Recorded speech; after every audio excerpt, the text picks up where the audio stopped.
ಇನ್ನು ದಲಿತ ಸಿಎಂ ಕುರ್ಚಿಯ ಚರ್ಚೆ ಬೆನ್ನಲ್ಲೇ ಡಿಕೆಶಿ ಟೆಂಪಲ್ ರನ್ ಶುರು ಮಾಡಿದ್ದಾರೆ. ಮುಖ್ಯಮಂತ್ರಿ ಕುರ್ಚಿಗಾಗಿ ದೇವರ ಮೊರೆ ಹೋದ್ರ ಡಿಕೆ ಶಿವಕುಮಾರ್. ತಮಿಳುನಾಡಿನ ಐತಿಹಾಸಿಕ ದೇವಾಲಯಕ್ಕೆ ಡಿಕೆಶಿ ಭೇಟಿ ಕೊಟ್ಟಿದ್ದಾರೆ. ತಮ್ಮ ಕುಟುಂಬ ಸಮೇತರಾಗಿ ಅರುಣಾಚಲೇಶ್ವರನಿಗೆ ಡಿಕೆಶಿ ಮೊರೆ ಹೋಗಿದ್ದಾರೆ. ತಿರುವಣ್ಣಾಮಲೈನ ಅರುಳ್ಮಿಗು ಅರುಣಾಚಲೇಶ್ವರ ದೇಗುಲಕ್ಕೆ ಭೇಟಿ ಕೊಟ್ಟಿದ್ದಾರೆ. ಬೇಡಿದ್ದನ್ನ ಕರುಣಿಸುವಂತಹ ಶಕ್ತಿ ಹೊಂದಿರುವಂತಹ ಅರುಣಾಚಲೇಶ್ವರ ಅಂತ ಈ ದೇವಸ್ಥಾನ ಪ್ರಸಿದ್ಧಿ ಹೊಂದಿದೆ. ಸುಮಾರು 9ನೇ ಶತಮಾನದಲ್ಲಿ ನಿರ್ಮಾಣವಾಗಿರುವಂತಹ ಅರುಳ್ಮಿಗು ದೇಗುಲ ಇದು. ಇಲ್ಲಿಗೆ ಡಿಕೆ ಶಿವಕುಮಾರ್ ತಮ್ಮ ಕುಟುಂಬ ಸಮೇತರಾಗಿ ಭೇಟಿ ಕೊಟ್ಟಿರೋದನ್ನು ಗಮನಿಸ್ತಾ ಇದ್ದೀರಾ. ಒಂದ್ ಕಡೆ ರಾಜ್ಯ ರಾಜಕಾರಣದಲ್ಲಿ ಆಗ್ತಾ ಇರುವಂತಹ ಬೆಳವಣಿಗೆಗಳು.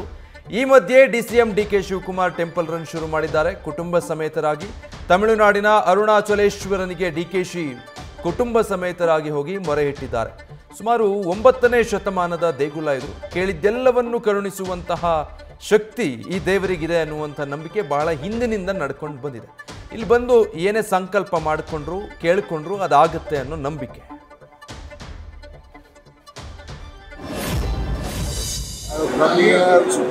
Before the election result, I came and prayed here.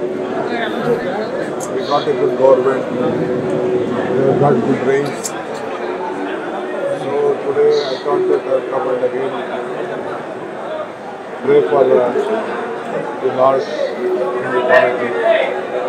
I'm very happy to see that lot of development activities taking place in the temple and the surrounding.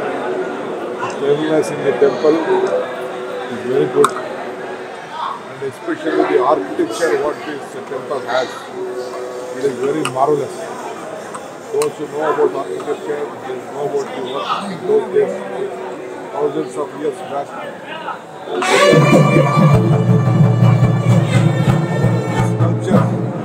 Our sculptures have done a great job, so we should all remember them, and the government is doing a very good job in cleaning all this. Good facilities have been provided. So I pray for all. So DCM DK Shivakumar ಕುಟುಂಬ ಸಮೇತರಾಗಿ ತಮಿಳುನಾಡಿನ ಅರುಣಾಚಲೇಶ್ವರನಿಗೆ ಮೊರೆ ಹೋಗಿದ್ದಾರೆ. ಒಂದು ಕಡೆ ರಾಜ್ಯದಲ್ಲಿ ಮುಡಾ ಹಗರಣ, ಮುಖ್ಯಮಂತ್ರಿಗಳ ಮೇಲೆ ಎಫ್ಐಆರ್ ಆದ ನಂತರದಲ್ಲಿ ಆಗ್ತಾ ಇರುವಂಥ ಬೆಳವಣಿಗೆಗಳು, ಹಿತ ಸಚಿವ ಸತೀಶ್ ಜಾರಕಿಹೊಳಿ ಹೈಕಮಾಂಡ್ ನಾಯಕರನ್ನ ಭೇಟಿಯಾಗಿ ಬಂದಿದ್ದು, ತದನಂತರ ಗೃಹ ಸಚಿವ ಪರಮೇಶ್ವರನ್ನ ಭೇಟಿಯಾಗಿ ಮಾತುಕತೆ ನಡೆಸಿರೋದು, ಇಷ್ಟೆಲ್ಲ ಬೆಳವಣಿಗೆಗಳು ಒಂದು ಕಡೆ ಆದರೆ ಇಷ್ಟೆಲ್ಲ ಹೈ ವೋಲ್ಟೇಜ್ ಬೆಳವಣಿಗೆಗಳಾಗ್ತಾ ಇರೋದರ ನಡುವೆ ಡಿಸಿಎಂ ಡಿಕೆ ಶಿವಕುಮಾರ್ ತಮಿಳುನಾಡಿನಲ್ಲಿರುವಂತಹ ಅರುಣಾಚಲೇಶ್ವರ ದೇವಸ್ಥಾನಕ್ಕೆ ಹೋಗಿ ವಿಶೇಷ ಪೂಜೆ ಸಲ್ಲಿಸಿದ್ದಾರೆ. ಕುಟುಂಬ ಸಮೇತರಾಗಿ ಈ ಸಂದರ್ಭದಲ್ಲಿ ಹೋಗಿರೋದು. ಹಾಗಿದ್ರೆ ಯಾವ ಮೊರೆ ಇಟ್ಟಿದ್ದಾರೆ ಅರುಣಾಚಲೇಶ್ವರನಿಗೆ ಡಿಕೆಶಿ ಅನ್ನೋದು ಕುತೂಹಲ.